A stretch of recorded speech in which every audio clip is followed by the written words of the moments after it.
Gênesis capítulo 2. Vamos começar tratando do sétimo dia, o descanso de Deus. Este capítulo chama a nossa atenção para dois fatos distintos, a saber, o dia sétimo e o rio do Éden. O primeiro requer atenção especial. Existem poucos assuntos sobre os quais prevalece tanta incompreensão e contradição como a doutrina do sábado. Não é que haja o mínimo fundamento, quer para uma, quer para outra, porque todo o assunto está apresentado na palavra de Deus da maneira mais simples possível. Um mandamento claro para santificar o dia de sábado será apresentado, se o Senhor permitir, nas nossas considerações sobre o livro do Êxodo. No capítulo 2 de Gênesis não há qualquer mandamento dado ao homem, mas apenas o relato de que Deus descansou no sétimo dia de toda a sua obra. Assim, os céus, e a terra, e todo o seu exército foram acabados. E, havendo Deus acabado no dia sétimo a sua obra, que tinha feito, descansou no sétimo dia de toda a sua obra, que tinha feito. E abençoou Deus o dia sétimo, e o santificou, porque nele descansou de toda a sua obra, que Deus criará e fizera. Versículos 1 ao 3. Não há aqui mandamento algum dado ao homem. Disse simplesmente que Deus teve o seu descanso, porque tudo estava feito, tanto quanto se referia à criação. Nada mais havia a fazer, e, portanto, aquele que, durante 6 dias, tinha estado trabalhando, terminou o trabalho e gozou o seu descanso. Tudo estava completo, tudo era muito bom, tudo era precisamente como ele o tinha feito, e ele descansou nisso. As estrelas da alva juntas alegremente cantavam, e todos os filhos de Deus rejubilavam. Jó 38 versículo 7. A obra da criação estava terminada, e Deus celebrava um sábado. E note-se que este é o verdadeiro caráter do sábado. Este é o único sábado que Deus jamais guardou, tanto quanto as Escrituras Sagradas nos informam. Depois disto, lemos que Deus ordenou ao homem que guardasse o sábado, e que o homem falhou completamente em o fazer, mas nunca mais lemos as palavras, Deus descansou. Pelo contrário, o Senhor Jesus disse: Meu Pai trabalha até agora, e eu trabalho também. João 5 versículo 17. O sábado, no sentido próprio e exato do termo, só podia ser celebrado quando não havia realmente nada a fazer. Só podia ser celebrado no meio de uma criação imaculada, uma criação na qual não podia ser discernida nódoa de pecado. Deus não pode ter descanso onde há pecado, necessitamos apenas de olhar em nossa volta para podermos compreender a impossibilidade absoluta de Deus ter um descanso na criação agora. Os espinhos e cardos, juntamente com milhares de outros frutos tristes e humilhantes de uma criação de gemidos, levantam-se perante nós e declaram que Deus deve estar a trabalhar e não a descansar. Poderia Deus descansar no meio de espinhos e cardos? Poderia ele ter descanso no meio dos suspiros, das lágrimas, dos gemidos e das dores, as enfermidades, a morte, degradação e culpa de um mundo arruinado? Poderia Deus assentar-se, na realidade, e celebrar um sábado no meio de tais circunstâncias? Seja qual for a resposta dada a estas interrogações, a verdade é que a palavra de Deus ensina-nos que Deus não teve ainda sábado, a não ser aquele de que fala o segundo capítulo do Gênesis. O dia sétimo, e não outro, era o sábado.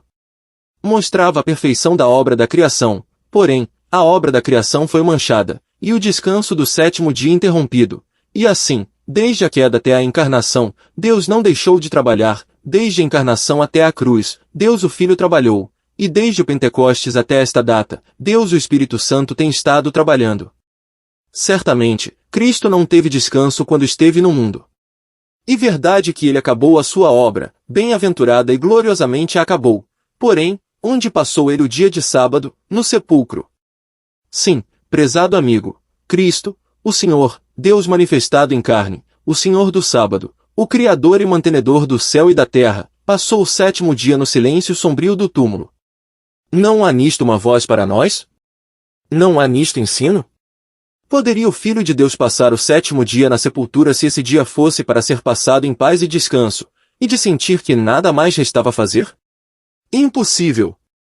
Não precisamos de mais provas da impossibilidade de guardar o sábado do que aquela que nos é dada com a sepultura do Senhor Jesus. Podemos ficar ao lado dessa sepultura admirados de achar ocupada por uma tal pessoa no dia de sábado, mas, a razão é óbvia. O homem é uma criatura caída, arruinada e culpada. A sua longa carreira de culpa terminou com a crucificação do Senhor da Glória, e não só com a sua crucificação, mas colocando uma grande pedra sobre a porta do sepulcro, para evitar, se fosse possível, a sua saída dali. E o que fazia o homem enquanto o Filho de Deus estava na sepultura? Guardava o sábado. Que pensamento! Cristo na sepultura para reparar um sábado quebrado, e no entretanto o homem procurando guardar o sábado como se ele não tivesse sido quebrado. Era o sábado do homem, e não de Deus. Era um sábado sem Cristo, uma formalidade vazia, ineficaz, sem valor, porque era uma formalidade sem Cristo e sem Deus. Temos que gastar um tempo para destacar que o sétimo dia não se tornou no primeiro, o domingo. Mas dirá alguém, o dia foi mudado, enquanto que todos os princípios continuam a ser os mesmos. Não creio que a Sagrada Escritura dê base alguma para uma tal ideia. Onde é que se encontra a permissão divina para uma tal afirmação? É claro que se existe fundamento bíblico nada pode ser mais fácil do que apresentá-lo. Porém, o fato é que não existe nenhum, pelo contrário, a distinção é claramente apresentada no Novo Testamento. Vejamos uma passagem notável como prova, no fim do sábado, quando já despontava o primeiro dia da semana, Mateus 28 versículo 1. Não há aqui menção alguma de mudança do dia de sábado para o primeiro dia, nem tampouco de qualquer transferência do sábado de um dia para outro. O primeiro dia da semana não é o sábado mudado, mas um dia inteiramente novo. É o primeiro dia de um novo período e não o último dia de um velho período. O sétimo dia está ligado com a terra e o descanso terrestre. O primeiro dia da semana, pelo contrário, introduz-nos no céu e no descanso celestial. Há nisto uma grande diferença de princípios, e quando encaramos o assunto de um modo prático, a diferença é muito material. Se guardarmos o sábado, tornamo-nos desse modo criaturas terrestres, tanto mais que esse dia é, claramente, o descanso da terra, descanso da criação. Porém, se eu sou ensinado pela palavra e o Espírito de Deus a compreender a significação do primeiro dia da semana, compreenderei imediatamente a sua ligação íntima com a nova e celestial ordem de coisas, das quais a morte e ressurreição de Cristo formam um fundamento eterno. O sétimo dia pertencia a Israel e à terra. O primeiro dia da semana pertence à igreja e ao céu. Além disso, a Israel foi mandado guardar o dia de sábado. A igreja tem o privilégio de desfrutar o primeiro dia da semana.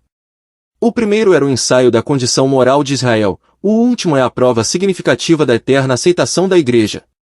Aquele manifestou o que Israel podia fazer por Deus, esta declara perfeitamente o que Deus fez por nós. É inteiramente impossível calcular o valor e a importância do dia do Senhor, quer dizer, o primeiro dia da semana, como temos no primeiro capítulo de Apocalipse. Sendo o dia em que Cristo ressuscitou dos mortos, mostra, não o acabamento da criação, mas o triunfo perfeito e glorioso da redenção. Nem tão pouco devemos considerar a guarda do primeiro dia da semana como um caso de escravidão, ou como um jugo posto sobre o cristão. É seu deleite guardar esse dia feliz. Por isso vemos que o primeiro dia da semana era proeminentemente o dia em que os primitivos cristãos se reuniam para partir o pão, e nesse período da história da igreja, a distinção entre o sábado e o primeiro dia da semana era plenamente mantida. Os judeus guardavam o sábado, reunindo-se nas suas sinagogas para ler a lei e os profetas. Os cristãos guardavam o primeiro dia da semana, reunindo-se para partir o pão. Não há nem sequer uma passagem da Escritura na qual o primeiro dia da semana seja chamado sábado, enquanto que há abundantes provas da sua inteira distinção. Portanto, por que contender por aquilo que não tem fundamento na palavra de Deus? Amai, honrai e guardai o dia do Senhor tanto quanto possível, procurai, como o apóstolo João, estar em espírito nesse dia, que o vosso retraimento das coisas seculares seja tão profundo quanto possais fazer. Porém, enquanto fazeis tudo isto, chamai-o pelo seu próprio nome, dai-lhe o seu próprio lugar, compreendei os seus próprios princípios, ligai com ele os seus característicos, e, acima de tudo, não obrigueis o cristão, como com uma barra de ferro, a guardar o sétimo dia, quando é seu alto e santo privilégio guardar o primeiro. Não o façais descer do céu, onde ele pode descansar, a terra amaldiçoada e manchada de sangue, onde ele não pode ter descanso. Não o obrigueis a guardar um dia que o seu Senhor passou no túmulo, em vez desse dia bendito em que ele o deixou. Veja-se, com muita atenção, Mateus 28 versículo 1 ao 6, Colossenses 2 versículo 16. Agora vamos tratar de um descanso verdadeiro. No entanto, não deve supor-se que nós perdemos de vista o fato importante que o dia de sábado será guardado outra vez na terra de Israel e sobre toda a criação, será incontestavelmente, resta ainda um repouso para o povo de Deus, Hebreus 4 versículo 9. Quando o filho de Abraão, filho de Davi, e filho do homem, assumir a sua posição de governo sobre toda a terra, haverá um sábado glorioso, um descanso que o pecado nunca mais interromperá. Porém, agora ele é rejeitado, e todos os que o conhecem e o amam são chamados a tomar o seu lugar com ele na sua rejeição, são chamados para sair fora do arraial, levando o seu vitupério, Hebreus 13 versículo 13. Se a terra pudesse guardar um sábado, não haveria vitupério, porém, o próprio fato de a igreja professa procurar fazer do primeiro dia da semana o sábado revela um princípio profundo. E apenas o esforço de voltar a uma posição terrestre, e a um código terrestre de moral. Muitos podem não ver isto. Muitos verdadeiros cristãos podem, conscienciosamente, guardar o dia de sábado, como tal, e nós temos o dever de respeitar as suas consciências, posto que nos seja perfeitamente lícito pedir-lhes para apresentarem a base bíblica das suas convicções. Não devemos pôr um tropeço ou ferir as suas consciências, mas devemos procurar instruí-los. Todavia, não estamos por agora ocupados com a consciência ou as suas convicções, mas somente com o princípio que se encontra à raiz daquilo que pode ser chamado a questão do sábado, e apenas apresento a questão ao amigo. O que é mais conforme com o fim e o espírito do Novo Testamento, a guarda do sétimo dia ou o sábado, ou a guarda do primeiro dia da semana ou o dia do Senhor? Este assunto será tratado outra vez, se o Senhor permitir, no capítulo 20 do Êxodo. Quero, todavia, acentuar aqui, que muita da incompreensão quanto ao assunto importante do sábado pode ser justamente atribuída à conduta impensada e injusta de alguns, que, no seu zelo pelo que chamam liberdade cristã, a respeito do sábado, esquecem as pretensões de consciências honestas, e, também, o lugar que o dia do Senhor ocupa no Novo Testamento. E sabido que alguns tomam as suas vocações semanais simplesmente para mostrarem a sua liberdade, e deste modo causam escândalo desnecessário. Uma tal conduta nunca poderia ser ditada pelo Espírito de Cristo. Se eu for livre e claro de mente, deverei respeitar as consciências de meus irmãos, e, além disso, não creio que aqueles que assim se conduzem compreendam realmente os privilégios verdadeiros e preciosos ligados com o dia do Senhor. Devemos ser agradecidos por estarmos livres de toda a ocupação e distração secular, para podermos pensar em recorrer a essas coisas, com o fim de mostrar a nossa liberdade. A boa providência de Deus preparou as coisas de tal modo, para o seu povo, em todo o Império Britânico, que todos podem, sem prejuízo pecuniário, gozar o resto do dia do Senhor, visto que toda a gente é obrigada a abster-se de fazer negócio nesse dia. Isto deve ser considerado, por toda a mente normal, como uma misericórdia de Deus, porque, se assim não fosse, o coração ambicioso do homem roubaria, possivelmente, o crente do doce privilégio de frequentar a Assembleia de Deus no dia do Senhor. E quem poderá dizer o que seria o efeito de ocupação ininterrupta com as coisas deste mundo? Aqueles que, desde domingo de manhã até sábado à tarde, respiram a atmosfera densa do mercado, do estabelecimento ou da fábrica, podem fazer uma ideia do que isso seria. O ato de alguns introduzirem medidas para a profanação pública do dia do Senhor não pode ser tomado como bom sinal. Tais medidas marcam, certamente, o progresso da infidelidade.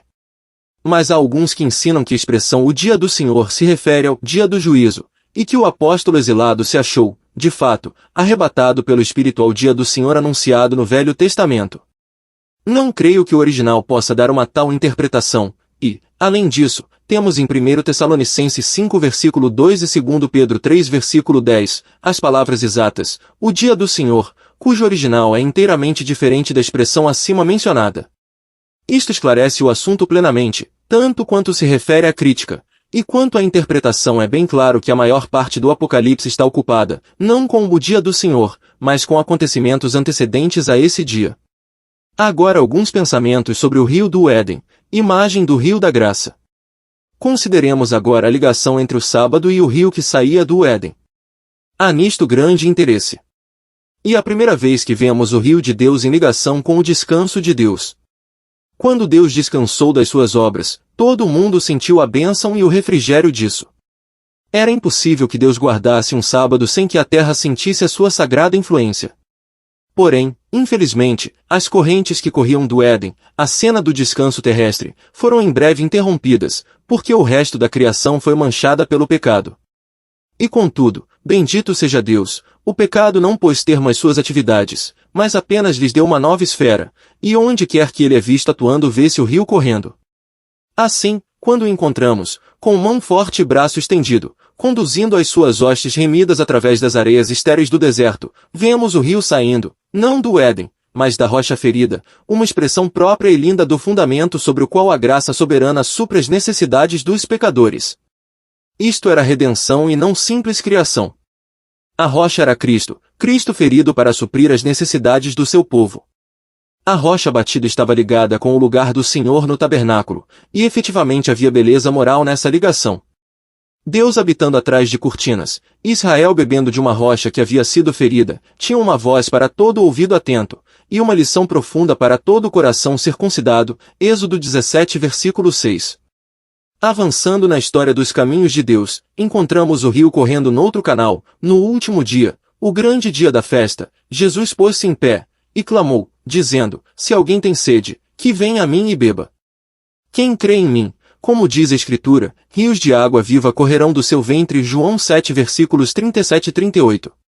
Aqui, pois, encontramos o rio emanando de outra origem, e correndo sobre outro leito, se bem que, em certo sentido, a origem do rio fosse sempre a mesma, o próprio Deus.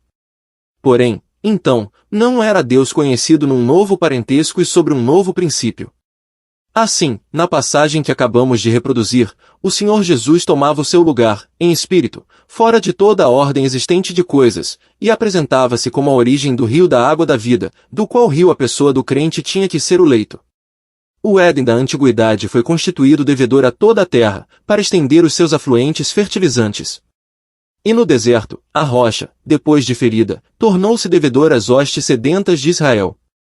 Do mesmo modo, agora, todo aquele que crê em Jesus é devedor para com a cena em derredor de si de permitir que os cursos de refrigério corram dele.